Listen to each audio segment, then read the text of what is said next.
With the addition of Harmony, Trailblazer, and Blue Hill, Star Rail seems to be testing a new field of damage, which unlike regular break, allows you to deal damage which is similar to breaking enemies' weaknesses, but instead when the enemies are already broken. If you still don't understand, then imagine each time you hit an enemy whose weakness is already broken, you do damage similar to what you would do when breaking them initially.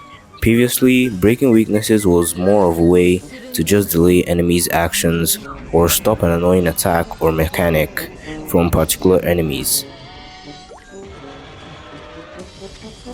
Most DPSs in the game can still destroy enemies without even needing to break them, but with this new experiment, the instance in which enemies have their weaknesses broken are now the windows in which these break-oriented characters can deal damage, and a lot of it.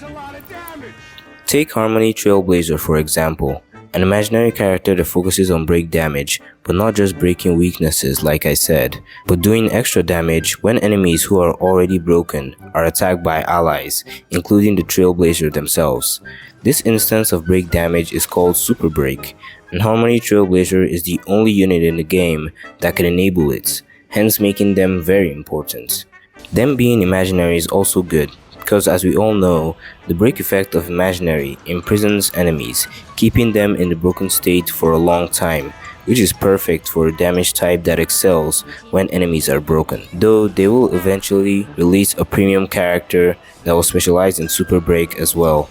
For all the Genshin players, to put into perspective just how good Harmony Trailblazer is, they are similar to Dendro Traveler pre-Nahida, with the only difference being that Super Break is their own personal damage, so they are more like a DPS/sub DPS rather than a support character. Now Boot Hill, our upcoming physical hunt, also specializes in break mechanics, and to me feels like what Hunt should have been. There's one thing that Seela and Dr. Ratio share in common that makes them feel bad in some situations. Hunt's characters should specialize in single target damage, yes, but that doesn't mean that their attacks have to do one instance of damage. All of Dr. Ratio's attacks are one instance of damage, but at least he does crit most of the time. Unlike Seela, who despite her skill being multiple instances of damage, she still feels horrible to use, cause even with upwards of 90 crit rate, critting feels like a coin toss. We can give Seela the benefit of doubt cause she was the first character to be released in the game.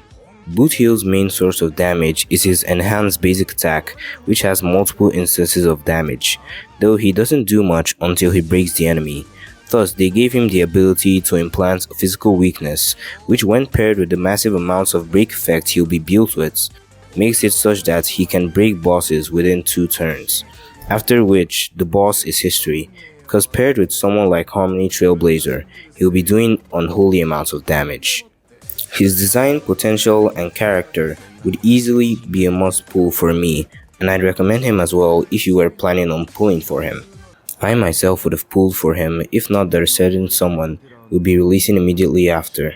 I would have also talked a bit about Firefly cause there's a lot of stuff going on about her in the beta testing community, but I think I'll wait till Star Rail releases their livestream and her kits, unless you guys want to hear about it. All I can say right now is to start building your Harmony Trailblazer as soon as possible, cause the upcoming content will be centered around break. So yeah, smash the like and subscribe button if the video was helpful, and tell me down below if you want a video covering Firefly, and I'll catch you guys later.